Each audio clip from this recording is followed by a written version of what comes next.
Now, I know that I could have gone to Home Depot, but we know that Home Depot has the germs. If I had some washers for this would be nice. I don't think I do. You can't have everything all at the same time. Again, we could have gone to Home Depot and got the washers, but we can't go to Home Depot because they have the germs.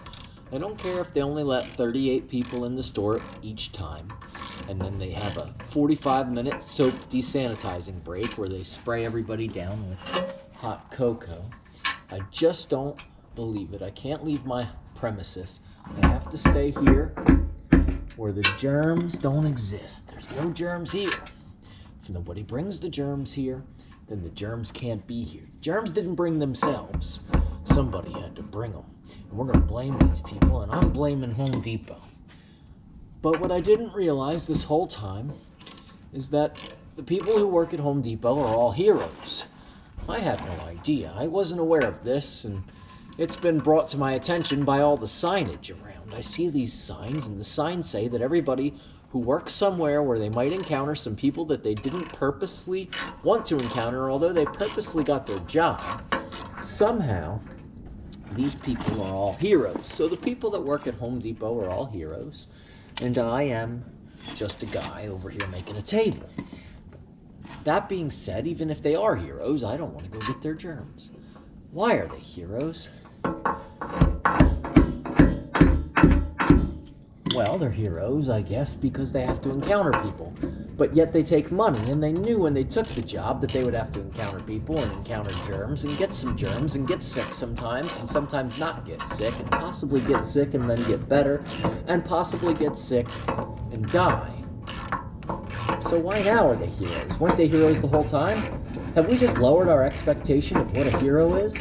I thought a hero was somebody that saved kittens from burning buildings or saved children from dangerous plastic toys. You're just walking down the road and you see a kid and he's trapped in one of those twisty tube slides, and it's not your kid, but you're like, hey, that's a kid, so I'm gonna go rescue it. And you get in there and get his boogery nose out of the way. You get boogers on yourself, you don't want to do that. And you get the kid and you save him and you give him back to his mom, and then you get out of there before all the commotion happens. That's a hero, I guess. Maybe that's just a nosy person. Maybe I don't like heroes. Either way, it was thought by me that a hero is something that's hard to attain. Is that all we need to do to be a hero, is just go somewhere where there's other people and now you're a hero? Wait, it's a hero because it's a job. So if it's a job and there's other people there, that's what makes a hero? But they get paid. Shouldn't they not get paid if they're heroes?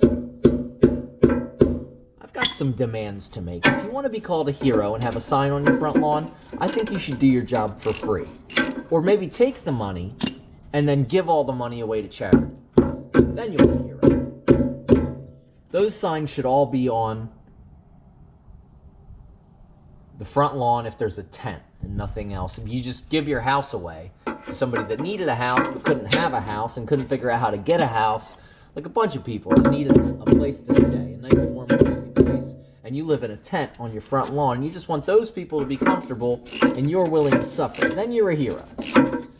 Until then, you can't be a hero. I think you should take the sign down. I'm not having that. We're not going to have that around here. It can't be that. It can't be. Not everybody who works at Home Depot can be a hero. Right? Could they all be heroes? What about Batman? Where does he fall in here? If Batman's a hero, then the guy that works at Home Depot can't be a hero. That's my rule. Unless the guy that works at Home Depot goes out at night after his job. These people only work 8 hours a day, by the way. And even if you have to drive a ways or travel a ways to get to Home Depot to get to your job, I mean, how much could it possibly be? 8-hour day, a 9-hour day, a 10-hour day? How many hours does it take per day to be a hero? I'm still going with they get paid. If they get paid, they can't be heroes. That's my rule. You're not a hero if you're collecting a paycheck. And especially if you collect the paycheck the whole time, and then all of a sudden there's a scary germ, and now all of a sudden you declare yourself a hero full-time. You're a full-time hero. They don't believe it. What if you do things that aren't that good sometimes? I think if you work at Home Depot and you want to be a hero, you have to spend the other 14 hours or 15 hours of your day saving people from terrible things. I don't think you could just go home and sit on the couch and watch a football game and declare yourself a hero. That's not right. It doesn't sit well with me. You can't do that. I am not accepting their heroship. They are not accepted in my book.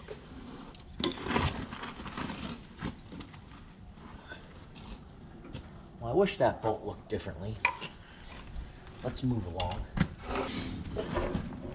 Maybe if you worked at Home Depot,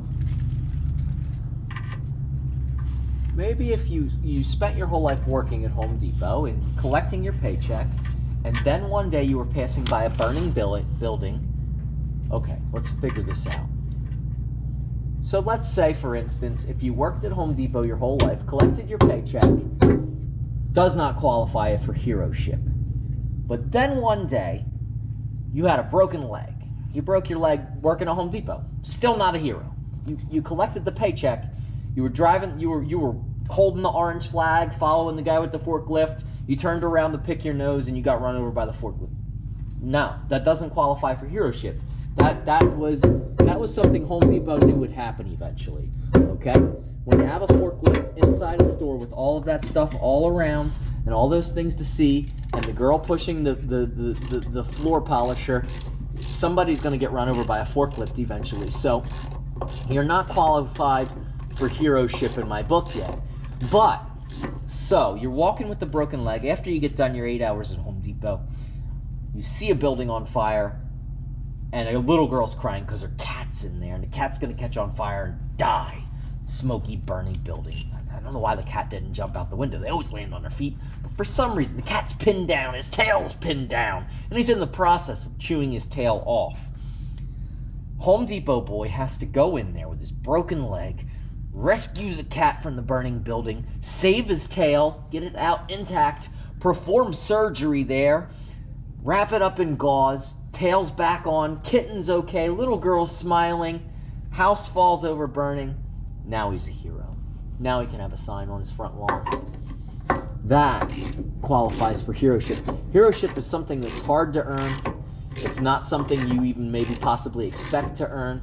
It's like Batman. He's just trying to get things straight in his life and redeem his parents that got shot by the Joker years before.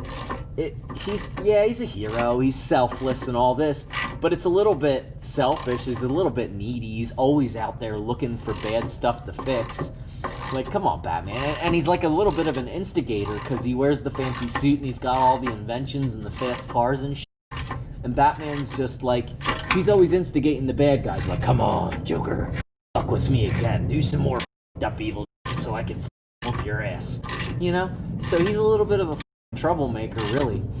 And then he just gets declared the fucking hero, and the city's like, woo, Batman, yay! So, in this case, Home Depot guy that saves the kitten, performs surgery and wraps it up in gauze and makes the little girl's day. I think he's over Batman there. He's more of a hero than Batman. I mean, he could have just minded his own business and went home and watched TV and been okay with that. I mean, that's totally okay. And the reason that's okay is because we pay these people, right? And you don't even do it on purpose. We don't pay these people on purpose. Nobody sends the fire company a check. I mean, some old women might do that, but that's just because they want free cookies. They just take your money, they steal it, and they give it to the firehouse. And that's okay, because we want our town to have nice fire trucks, and you want every town and every city to have nice fire trucks and nice people that'll be there to help if you ever need them, right? We want them to help people. We don't even want to see neighbors that we don't like. We don't want to see their stuff burned down, because that means anybody's stuff could burn down. We want everybody to feel safe about fires. So then it's expected of you that if you do see a fire, that it's okay to just go home. Not everybody is qualified for such an endeavor. Not everybody needs to run into a building and save a kitten. Not even Home Depot guy. But he just did it anyway. He just couldn't walk by. He couldn't just keep going and go home and watch TV. That wouldn't sit well with him. It wouldn't work well in his brain. He would be thinking about the kitten and the girl and the fire all day, all night. It would eat him alive for the rest of his life. So he did something selfless.